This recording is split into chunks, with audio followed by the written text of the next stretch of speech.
Attention famille, voici une vendeuse de piments qui a mougou avec un revenant sans savoir. Histoire vraie, l'affaire se passe en Côte d'Ivoire.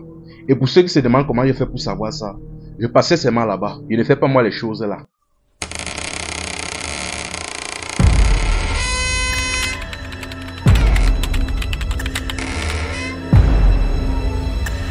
Déjà, voici la jeune fille en question. Ici, on va l'appeler Alice. Une jeune fille qui est née dans une famille, on va dire, ni pauvre ni riche. Enfin bref, disons, elle était dans la classe moyenne. Donc, elle ne manquait de rien. Sauf qu'en grandissant, elle a commencé à s'attacher à des mauvaises personnes, à des mauvais amis. Et ses amis en question étaient des vendeuses de piments. Elle a traité avec elle et via ses copines, elle a commencé à fumer, à boire, à rentrer tard. Tellement que son père a fini par lui menacer à plusieurs reprises. Si tu continues tes conneries, tu t'en vas vivre maintenant désormais avec tes copines. Mais elle ne voulait rien comprendre, elle continuait toujours sa débauche. Tellement qu'à un moment donné, finalement le père en a eu marre et exactement comme il a dit, il a foutu dehors. Dès qu'elle est donc sortie dehors, elle est donc partie voir ses copines. Et par chance, donc, ses copines vivaient ensemble dans une même maison, elles louaient ensemble une même chambre. Elle est donc partie expliquer la situation à ses copines. Et ses copines l'ont très bien accueillie. Bon, déjà vous devez savoir que ses copines en question étaient des vendeuses de piments. Et Alice elle-même, en tant que telle, elle, je précise d'abord, elle était vierge. Bien qu'elle faisait la débauche comme elle n'était pas encore allée jusqu'à loin là.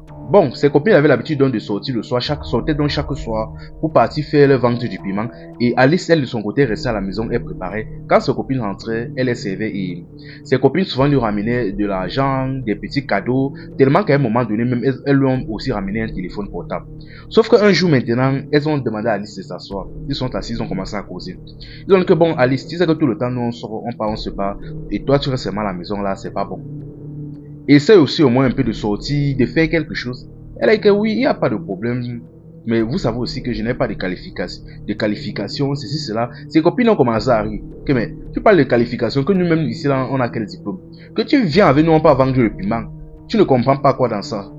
Bon, sachant qu'on l'avait viré de la maison, elle a voulu douter, mais sachant qu'on l'avait viré de la maison, et sachant qu'elle avait nulle part où aller, elle a accepté. La première soirée dont elle est sortie avec ses copines. Elle a passé toute la soirée là-bas, mais même pas un seul client, mais elle n'a même pas eu un seul client. Même la plus laide du groupe, avec ces gars avec qui elle traitait. Mais elle, Alice même de son côté, n'avait même pas un seul client. C'était chaud. Ça s'est passé comme ça plusieurs jours, c'est-à-dire, elle vient là, elle reste sur place pendant je ne sais combien de temps, on ne la calcule pas, jusqu'à peut-être le lendemain, même vers 10h, 11h, dès que ses copines ont fini, viennent la chercher, elles rentrent ensemble. Donc, autant vous dire que c'était chaud. Tellement qu'à un moment donné, ses copines ont commencé à la critiquer et elle a dit que franchement, je ne sais pas ce qui se passe. On a dit que bon, on va te donner une dernière chance. Ça, c'est la dernière soirée. Si ça cuit, pardon, tu ne vas pas vivre à nos dépens. Elle a dit qu'il n'y a pas de problème. Elles ont donc commencé à investir sur elle. On a tapé certains greffes sur sa tête, certains maquillages. On lui a donné certains habillements mini. Le genre de mini que, si tu vois même, tu auras pitié de la fille. On a tapé ça sur elle. Et elles sont sorties. Quand elles sont sorties, tout le monde venait vers elle, disait que non, tu es belle. C'est ça, tu es belle, mais il ne fait rien. Tu es belle. Elle dit merci, mais c'était seulement les compliments. Les gens ne faisaient rien de concret avec elle. Ils partaient, ils complimentaient, ils partaient. Tellement qu'à un moment donné, bon, elle était là au moins avec une de ses copines. Tellement qu'à un moment donné, une de ses copines est venue lui dire que bon, là, ils sont en train de traiter avec un client. Je vais te laisser mon sac et je pars là. On va sans doute se retrouver là le lendemain comme d'habitude à 11h. Elle a dit il n'y a pas de problème, elle est partie. Mais une fois qu'elle est partie, elle est revenue, elle dit que bon, apparemment tu es chanceuse, il y a un client pour toi. Elle dit que ah bon, il dit que mais explique un peu. Il dit que bon, tu vois le client avec lequel ils sont en train de traiter là actuellement. Il dit que oui. Actuellement là, il est en là, il a appelé un de ses amis qui arrive là. Donc si tu es d'accord, tu viens, on part une fois, on sera 4. Elle dit qu'il n'y a pas de problème. Elles sont donc parties ensemble. Ils ont donc bougé donc ensemble. L'ami en question est venu. Dès que l'ami est arrivé, il a dit que bon, il a demandé à la fille, là je viens de commander la nourriture. Le livreur arrive là bientôt, est-ce que tu peux gérer? Bon, moi personnellement j'ai de l'argent, mais le problème est que tu sais que l'endroit ce n'est pas sûr. Est-ce que tu pourrais gérer? Et après je te rembourse. Elle a voulu un peu douter. Elle a dit que bon. Mais après elle a causé sa copine, elle a dit que non c'est bon, je pense que tu peux gérer parce que franchement, déjà il a un gros sac d'argent et tu sais aussi que la zone ci n'est pas très sûre. Si c'est fait braquer là, lui comme nous sommes perdants. Elle a dit que ok. Quand le livreur est arrivé donc, elle a payé. Ils se sont donc déplacés, ils ont bougé, ils sont arrivés dans un hôtel. Une fois qu'ils sont arrivés à l'hôtel, il a dit à la jeune fille que bon, est-ce que tu pourrais partir, tu payes l'hôtel. Bien évidemment, faisons le compte à la fin, je vais te rembourser. Elle a dit, il n'y a pas de problème, elle est partie. Mais sauf qu'une fois devant la gérante, on lui a fait comprendre que non, en fait, il ne reste qu'une seule chambre. Elle s'est assise là, bon. Le deuxième a dit à Alice que bon, vu qu'il n'y a qu'une seule chambre là-bas, eux deux ils partent dans la chambre, nous deux, toi tu me suis, je t'amène chez moi. Elle est qui commence à non, non, non, pardon, non. Je ne peux pas te suivre chez toi, je ne te connais même pas. Il a voulu un peu discuter, finalement le gars s'est fâché, il est parti. Alice est donc restée avec sa copine et un seul gars. Bon, finalement, alors ils ont dit que bon, si tu es d'accord pas dans la chambre, ta copine nous suit aussi. Il dit qu'il n'y a pas de problème. Ils ont donc loué la chambre et ils sont entrés à l'intérieur. À un moment donné, une fois dans la chambre, pendant que le gars se lavait, Alice était donc seule avec sa copine. Sa copine l'a tiré donc discrètement. Il lui a dit que bon, voilà ce qui va se passer. Voici les clés de la chambre. Ce qui se passe, c'est que voilà les clés de la chambre. Tu vas prendre ça, tu vas mettre ça en bas de l'oreiller, tu vas te coucher sur ça. Parce que tu sais que si on s'amuse là, peut-être le matin pendant notre sommeil, le gars peut se lever, il fuit. Et tu sais là qu'il nous doit beaucoup d'argent. En plus de 50 colos, de 50 000 qu'il doit donner pour la nuit qu'on va passer. Elle a dit, elle a compris.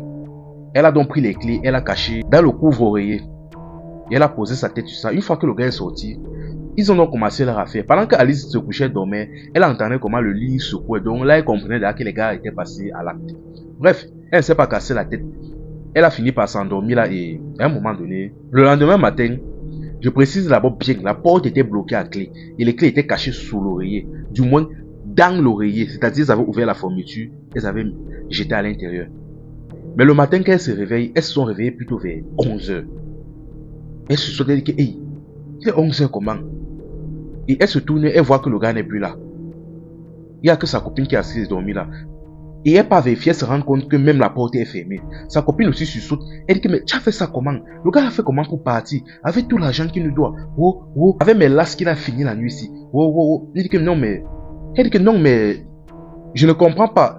Il a fait comment pour sortir? Les clés dans le thé, la porte est fermée. Elle dit que tu es sûr. Elle vérifie, elle se rend compte que la porte est fermée. Elle soulève l'oreiller, elle l'ouvre, elle se rend compte que oui, les clés sont bel et bien dans l'oreiller. Elle dit que, mais le gars a fait ça comment? Elle sortait par devant la gérante de l'hôtel. Elle dit que, mais le gars avec qui nous sommes entrés la nuit là, finalement il a fait comment? Il est sorti à quelle heure? On dit que, mais sorti comment? Elle dit que, mais vous êtes seulement arrivés vous deux ici et vous êtes entrés. Elle dit que, mais nous deux comment? Mais n'est-ce pas on était 4 au début? Elle dit que, mais 4 comment? Non, non, non madame. Vous êtes entrés, vous n'étiez que 2. Seulement vous deux. Vous avez loué la chambre, vous êtes entrés à 2. À aucun moment vous étiez avec quelqu'un. Je me rappelle très bien de vous. Vous étiez nos derniers clients. Elle s'assoit et commence à réfléchir. Elle dit que, hey, qu'est-ce qui s'est passé? Finalement, seulement ils ont, elles avaient déjà payé l'hôtel. Elles sont parties. Mais une fois qu'elles sont parties, quelques jours plus tard, sa copine qui avait mougou avec le monsieur en question est tombée gravement malade. Et après qu'elle soit tombée malade, Alice elle-même est tombée malade.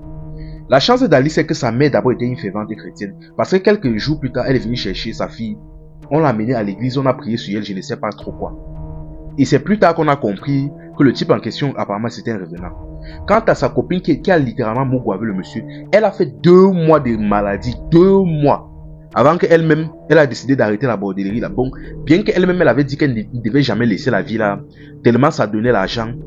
Après avoir subi ça, elle-même, elle a décidé de laisser la vie là. Et par la grâce de Dieu, aujourd'hui, elle est mariée et elle a arrêté les conneries. Juste pour vous dire que ce n'est pas tout le monde qui aura cette chance-là. Ceux qui mènent la vie de débauche là, s'il vous plaît. Le dehors, ce n'est plus comme avant. Arrêtez ça. Arrêtez ça.